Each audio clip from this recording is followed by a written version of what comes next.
to be able to register. Hey, welcome to BSB TV. I'm really excited to be kicking off our first panel discussion for our Reboot campaign. Today, we're going to be talking about the big picture and is it really important to help you grow your business and get more clients? So let me introduce everyone. I'll start with the girls and Katie Richards from Law and Earth. How are you today, Katie? I'm well, thanks, Kevin. And you? I'm really well. And Amanda Razasa, the pop coach. How are you going? I'm fantastic. How you doing, Kevin? I'm fantastic. I said that to Katie a second ago. And Steve from Untold, Steve Younger from Untold. How are you? I'm good. I'm not too shabby. Thank you, Kevin. Now we've all had a bit of a laugh because Steve from Untold is going to talk about the dark art of brand narrative and how to uncover the value in your business. And everything about Steve is black. He loves his darkness. Even my heart. Well, I'm not going to go judging there at all. So look, I thought I'd just start with a really general question for all of you to answer: is the big picture? Is it really important in setting up your business and finding new clients? How does it help you on a day-to-day basis? Let's go with one. Is it important? Katie? It's incredibly important. I mean, it's almost like if you don't know what you're doing and where you're going and why you're doing it, then you're gonna end up in the wrong direction and probably burn a lot of money and just disappoint yourself. So you have to get really clear about why you are doing what you are. Fantastic. Who wants to play next? I'll go. So yeah, absolutely agree with Katie. And I think it's really easy as a startup or an entrepreneur or any business owner, if you forget why you're there and why you're doing what you're doing and why you're showing up every day, you'll just get lost in the minutiae and the mess and you'll be miserable, basically. So it's really important to have eyes on the prize. Absolutely. And Steve, you focus on helping people with this particular topic as well. You have a slightly different spin. So is it important? Yeah, I think that, businesses very quickly get caught up in, like Amanda's saying, like the day-to-day minutiae of things. And they talk about what they do. Everyone's quite comfortable talking about what they do. But in fact, in business, you don't trade on what you do. You trade on what's different about what you do, which is usually your how or your why. It's your difference. That's what you're communicating. And that's why people come to you and seek a job with you, or my clients work with you. It all comes down to your difference. So we have a saying at Untold, which is differentiation is the love child of difference and celebration. So you've got to know what it is. That is a great saying. You made that up, didn't you? Yes. Excellent. Differentiation is the what? The love child of difference and celebration. I love it. So thanks for that. So how does it help you get more clients? And let's start with Steve on this one. Okay, so if we're looking at in the market, the messaging that's going on in the market, and we're looking for service or we're looking for product, we'll have an agenda beyond just service and product. So in order to get that business, you need to speak to that need, that agenda. So how your narrative comes together, first of all, from a strategic, and today we're talking about strategic narrative. We're talking about the why of the company. What are we actually doing as a company? How are we doing it? What's the outcome that we want from this? Not what do we physically do? So if you have something set up that way, you deliver things that you can talk about it, you can celebrate that, people can connect to that, and that gives everyone a reason to engage with you. Thanks for that. Amanda? So sorry, Kevin, just repeat the question for me. Oh, now you're going to ask me to think on my feet. That's not really good. So how does it help you get clients on a day-to-day basis? Understanding, the big picture, your big picture, how does that help you get clients on a day-to-day basis? Absolutely. So for me, I guess it allowed me to work out who I am and who I'm really passionate about serving. It allowed me to really narrow down who I want to work with, if that makes sense. So not just casting this really wide net. So with my one-on-one clients, with the life coaching side of things, I work with pop culture fans. And the way that I structure my coaching methodology is around popular culture. And it's like, so if we relate this to Star Wars, or we relate it to superheroes or something like that, and they just get it, and it just really works. So I think it allows you to really pinpoint your ideal client because you've got that overarching knowledge or vibe, if that makes sense.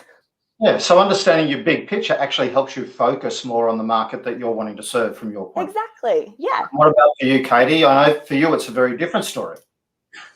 Yeah, look, I actually agree with what both the guys are saying, in that even what we're doing, say, you know, when we're servicing a particular type of business in a particular type of market, that the more specific you can get around what you're able to do for them specifically, that actually makes them feel valued. It is really easy for them to engage your services because you're actually speaking directly to their pain points. So, for example, we have a lot of beauticians and a lot of gym guys. So when COVID came around, we were able to speak directly to their heart and mind and say, look, we understand that you're struggling right now. Here's some of the things that you can do as a gym owner to stay alive during this time.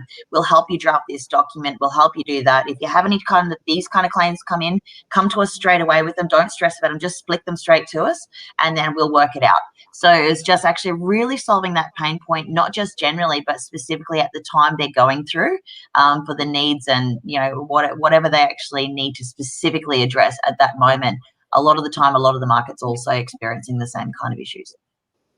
Absolutely. And I agree with all of you there. And it is nice to have slightly different views, but around the same topic. So it really comes down to the more the clearer you are about, you know, where the business is going, what the problem is that you're addressing and who you're serving, that absolutely can help you be more focused on the messages that you're putting out there. I know that's something, Steve, that you're very passionate about, is the whole strategy around the messaging there.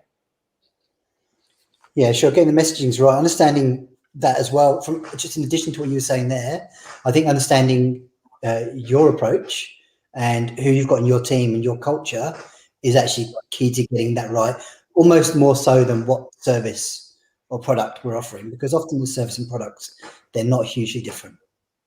It's our flavor that we bring to that. And with your messaging, you've got a quick 4-step or 4 parts, I was going to say strategy, but methodology in relation to that. So tell us a little bit more about that again. Okay, so we're talking about narrative, brand narrative, or business narrative in some cases, but basically it comes under an umbrella of strategic narrative. So where are we going as a company? What do we want to achieve? What's important to us? What's our plan? What's our exit strategy? All those kind of things. And then beneath that, we have, we set goals as a business. And how we fill the gap between those two things, well, that comes down to 3 different types of narrative. There's verbal narrative. What do we call? What's our promise statement? How do we answer the phone? Yeah, anything that's literally verbal or written. And then we have visual narrative. How do we look? How do we dress? So logo, what's our branding? All those kind of things that reinforce that messaging and reinforce that positioning. And then overlapping both of those is behavioral narrative. And how do we behave? What's it like to interact with us? What's it like to work with us as a culture? You know, what kind of team are we? How do we answer the phone? What's it like when we use the UI on our website? How does that behavioral overlap? All those kind of things come forward and they either reinforce the message we're putting into the market or they conflict. And making sure that everything we do reinforces our message is how we stay on brand and how we deliver towards our objectives. Fantastic. So Amanda, you love the story of magic and the magic in people's business. So tell us a little bit about how you weave that into your message. So for me, just to touch on what Steve said, I didn't really start performing to my highest standard in business until I had that sort of thing nailed. So what Steve's talking about, when you don't have that sorted, it can be really difficult. And that everything he just said, so important, so crucial, just from personal experience, just to back up what he said. But coming back to the magic side of things, so for me, I'm really passionate about all things Disney and popular culture. So I've done, I've studied with Disney Institute and I've done a lot of work with ex-Disney guys in masterminds and stuff, which has been really amazing. But magic is something about customer experience. And Steve, I'm sure you know a lot about this already, but creating an experience for people that gives them an emotion. So you want to gift them not just a product or a service, but you really want to give them a memory, basically. You want to give them a memory that they can take away and tell all of their friends about and just have this amazing experience with you. And that's where the magic comes in. So I have a 3-bullet magic system that I teach to clients. So for me, it's about, first of all, making that decision to see magic and create magic. So you've got to decide to be magical or show up in that way. Secondly, you need to decide to create magic. So decide how you're going to show up for your clients, for your family, for your partner, whatever that looks like. Does it mean you're going to buy the person behind you in line a coffee? Does it mean that each customer that deals with you gets an extra step of follow-up that means that they feel like they've had that entire experience?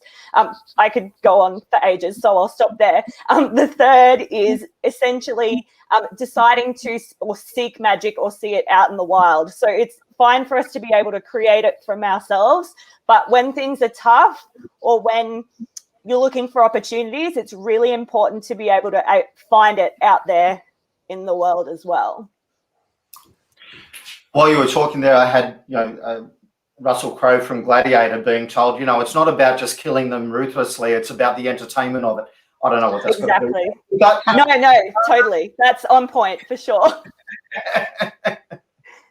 Now, Katie, your heart space is really about finding your purpose and things, and understanding, what your mission in life is in reality. Yeah? Yeah, essentially, and helping people get to where they want to go without the cost, I suppose. In our space, 75% of Australia alone can't access legal assistance. So I think that comes down to equality and fairness. It doesn't matter where you live or how much you earn or don't earn. Everyone should have a right to get basic level of legal assistance. Absolutely. So when you bring that into your business and that, how does that look for you?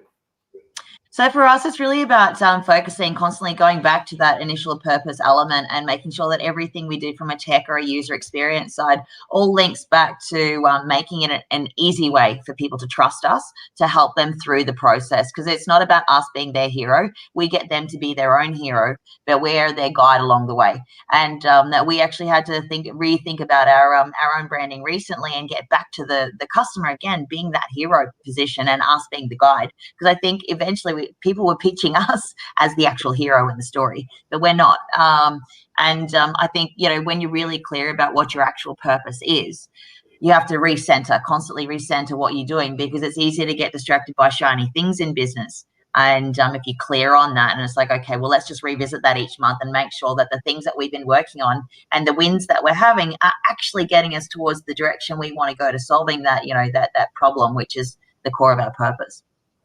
Fantastic. Look, I want to thank you all. I've loved, having a chat with all of you throughout the week. I've really enjoyed our chat today. In fact, I need to go back and watch it again because I'm too busy thinking my next question, which is really bad interviewing, I'm sure.